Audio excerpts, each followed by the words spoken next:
In the days of great wandering, there lived a young man named Aleab.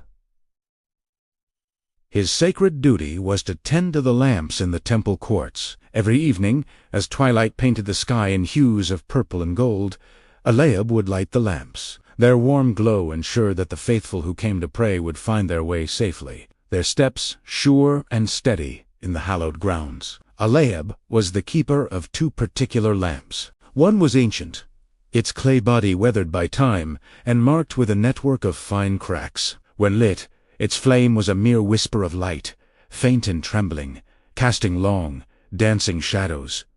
The other lamp was a work of art, new and flawless. Its polished surface gleamed, reflecting the world around it, and it seemed to shine with an inner brilliance even before a flame touched its wick. This new lamp was Aleab's pride, a symbol of perfection in his care. One evening, as the last rays of sunlight faded from the horizon, a figure emerged from the deepening gloom. It was a traveler, his clothes dusty and his face etched with the weariness of a long and arduous journey. He leaned heavily on his staff, his shoulders slumped. He approached Aleab, who was just beginning his evening ritual. "Peace be with you," the traveler said, his voice raspy from thirst and fatigue. "I have a long road ahead, and the night is dark and full of unseen perils.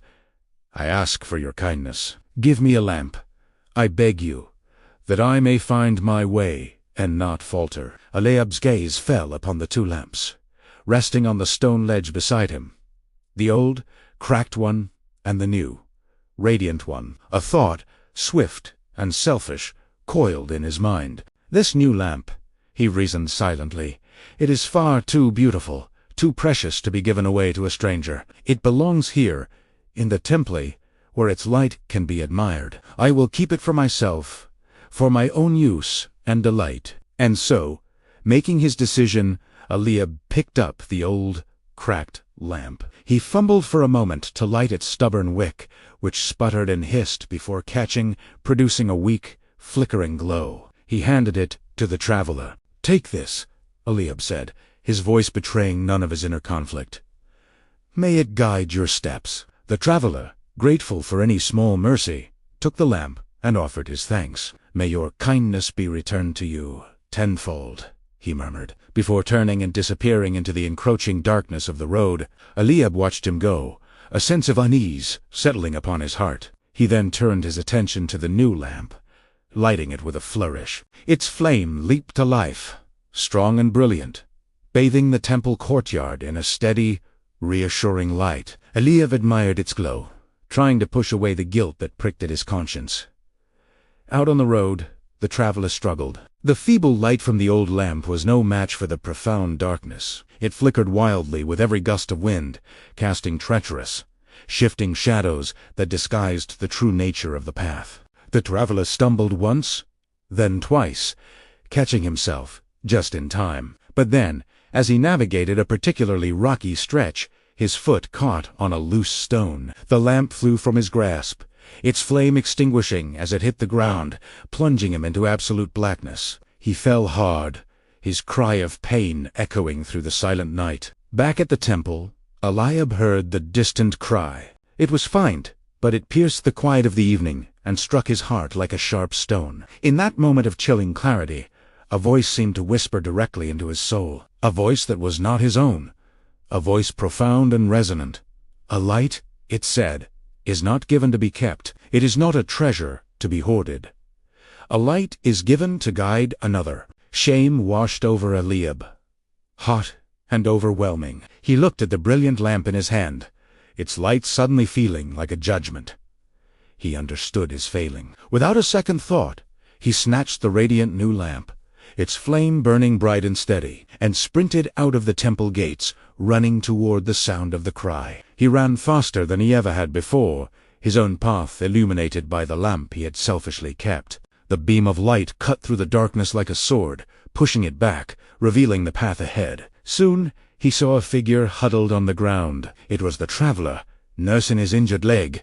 The broken pieces of the old lamp scattered beside him. Aleab rushed to his side.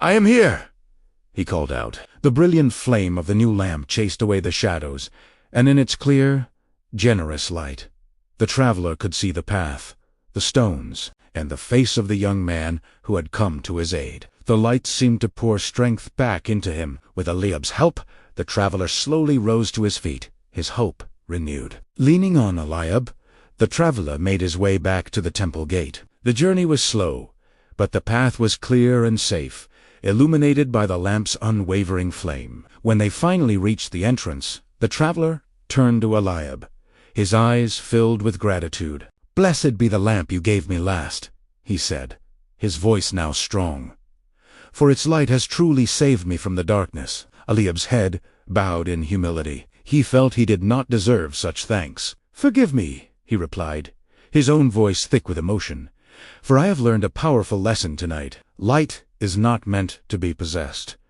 It is meant to be shared." As the traveler departed once more, this time with a light worthy of his journey, Eliab stood alone in the quiet of the temple gate. And once again, the Lord's voice spoke to his heart, not in a whisper, but in a promise as bright and clear as the lamp he had just given away. "He who gives his brightest light shall never walk in darkness," the voice declared. "For I, the Lord, shall be his lamp." From that day forward, a change came over Eliab. He no longer saw the lamps as his possessions. He saw them as opportunities for service, as vessels of hope. Whenever a traveler came to him in need, Eliab would, without hesitation, offer the very best, the brightest, the most beautiful lamp he had. Agabe freely, with an open and generous heart. And in doing so, he discovered the truth of the Lord's promise. By giving away his brightest light to others, his own path was never dim. It was as if an unseen, divine lamp always shone upon his way, illuminating his steps, filling his heart with a warmth that no earthly flame could ever match. He learned that the true measure of a light is not how brightly it shines for oneself, but how brightly it shines for others. And in sharing his best, he found he was never, ever left in the dark. Thank you for watching. If this story touched your heart, consider sharing it with someone who might need a little light today. Don't forget to like and subscribe for more stories that inspire and uplift. Until next time, may your path always be bright.